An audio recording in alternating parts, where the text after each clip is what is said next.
Broadbent. I'm a digital media student here at the University of Gloucestershire, and I'm currently focusing on my audio interaction and code module. I also have an interest in advertising and interacting with different audiences, hence I've taken such an interest in this course. And lastly, I am the creator of the interactive installation named Colour by Nature. Colour by Nature is an audio-visual children's sensory activity aimed at ages 2 to 5 who are currently learning the colours. I'm also expecting this installation to be useful for people with developmental or learning disabilities. This is because they will be able to engage their brains in a unique and different way that is not available on the current market. Colour buttons will be pressed by the users, which will trigger a coordinating light to light up. This colour will also be sounded through speakers within the venue. Different coloured flowers will be scattered along the floor within a dark room, and their pistil will illuminate with the light that has been pressed. I have created a first prototype of this project with 3 working LEDs set up within their flowers with fully working sound that coordinates with the colour being pressed.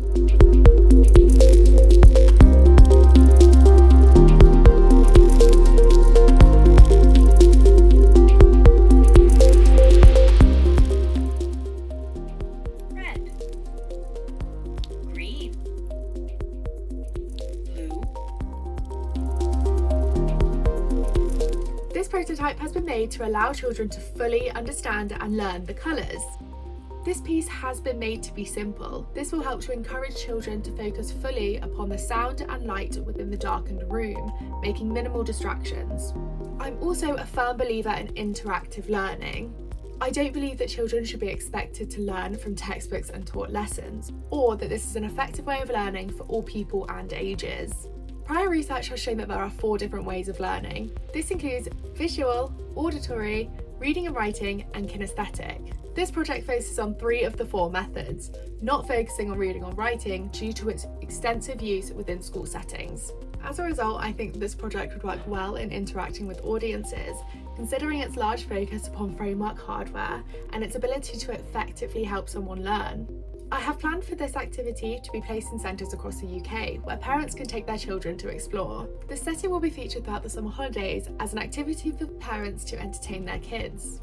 Alongside this, there will be an educational aspect that adds more value to the piece. A lot of my family members and close friends work within the education industry, hence my close relation to the subject.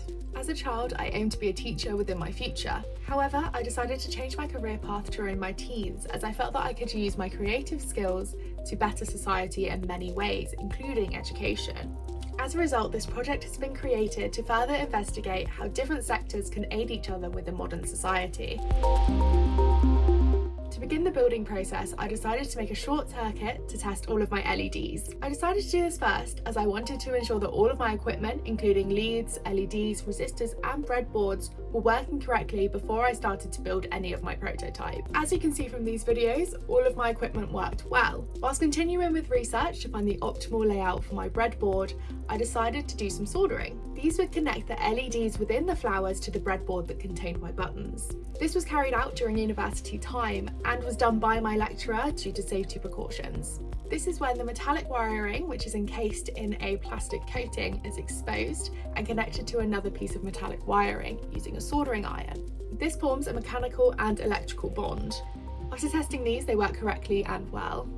These connections were then insulated using electrical tape to avoid any interactions between the exposed wires. I then began the process of making the hardware for my prototype. I decided to use coloured card for the petals and ping pong balls that were cut in half as the pistil of my flowers. Ping pong balls would allow the colour of the LED to fully encapsulate the pistil. I connected these ping pong balls to the cut out card using a hot glue gun. To connect the LEDs to the flower, I simply poked a hole in the back which was just big enough to fit the LED in. This meant that it was just big enough to hold the LED in place and so it wouldn't move around. The LED was then secured in place on the back using electrical tape. I then created the stand that the flowers could be attached to. I did this by cutting out a square piece of card and folding it to create a stand. I then cut out triangles which had the correct angle that I wanted my stand to stay at. Then, using my hot glue gun, these connected to the stand and made sure it stayed in place. This reinforced the stability of my stand and made sure it was sturdy and wouldn't fall over.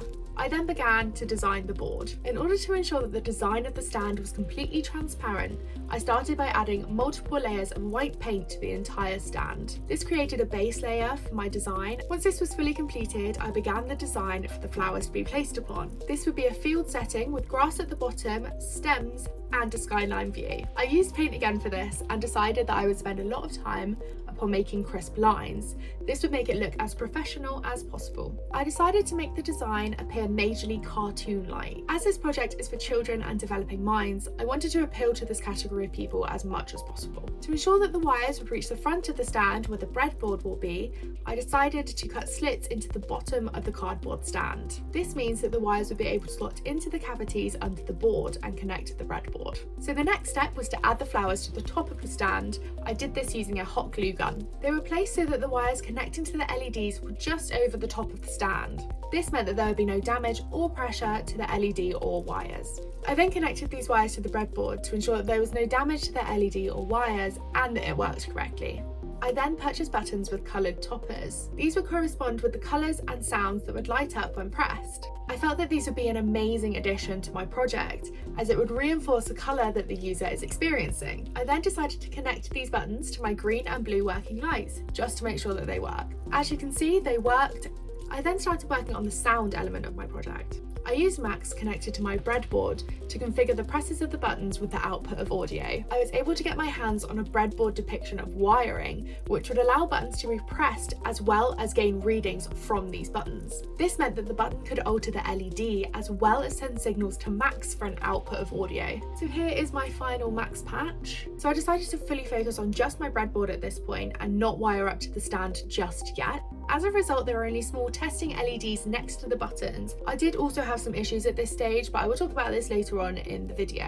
After this, I was able to connect the red LED to the wiring. This meant that I was able to fully connect the red elements to the stand. I then finished my project by taking out the testing LEDs and connecting the long wired soldered LEDs that were in my flowers. After overcoming some final hurdles, which I will speak about in a minute, we finally had our finished prototype.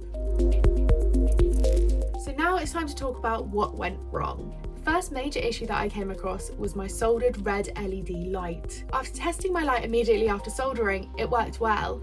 However, the wire connection to the LED broke. I'm assuming that this occurred when the LED was in transit between spaces, including university and home. Luckily, I had multiple red LED lights that I could use as a backup, meaning that these are available and ready. However, I no longer had access to a soldering iron. This meant that I was unable to resolder my red LED. However, I really wanted the red element of my prototype to work and to have 3 working prototype options. As a result, I messaged many people and was able to get my hands on another soldering iron. However, when I attempted to resolder, the solder was not made of iron, which meant that the wires would not connect properly without extreme heat.